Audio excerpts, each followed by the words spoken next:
Delighted to have Jeff and Kane back in the studio again. Hello, guys. Hi. Hello. So you're settling in well to your new home, I hope? Yes, love it. Good, okay.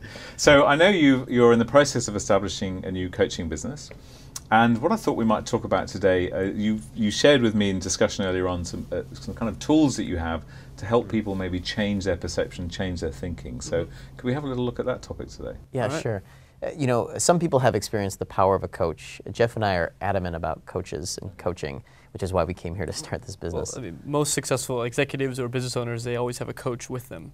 Right. They usually engage with a coach in some sort of fashion. Yeah, top athletes have coaches. You know, okay. And what a coach's primary job is really to not be you. Right. It's one of their biggest assets. Okay. It's a tough job, but they're out there. Yeah, and it's really because we all live inside of a framework of our beliefs. You know, we all believe things about ourselves, about the world, and these are important beliefs to us. In fact, the word belief actually comes from the etymology of to hold dear. Right. So we do hold our beliefs dear. And our beliefs actually drive our experience of the world.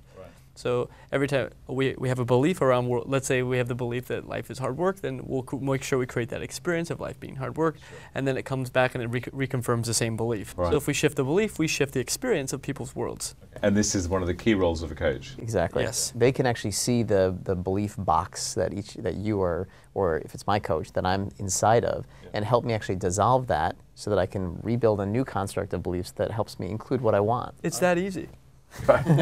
What about kind of coaching yourself? I mean, a lot of people watching this may be solo practitioners working very much by themselves.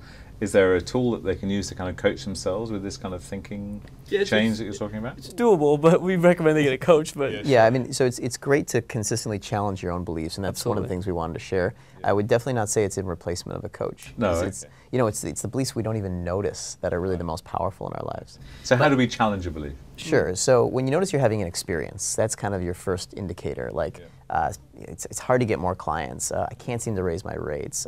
You know, people don't want to promote my company, whatever.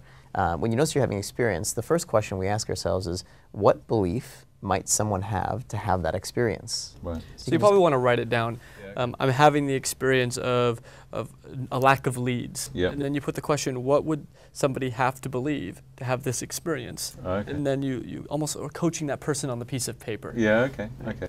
So if you deepen your understanding of the thinking that you're carrying, or the you're thoughts. taking what's in the subconscious and you're making it conscious on that piece of paper. All right, let's say we've done that, then what do we do? So, I mean, you know, so just as a sort of a quick tool, what we normally do for ourselves in that moment if we don't have access to our coach is we ask ourselves, what would we do or who would we be without that belief?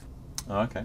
And this is so kind of seeing life beyond that. Yes. Exactly. Okay. Yeah. Let's to start to look at a more 360-degree perspective is, well, what if that belief weren't true? Right. Because we hold it as true and we're like, yes, that belief is right. That's true.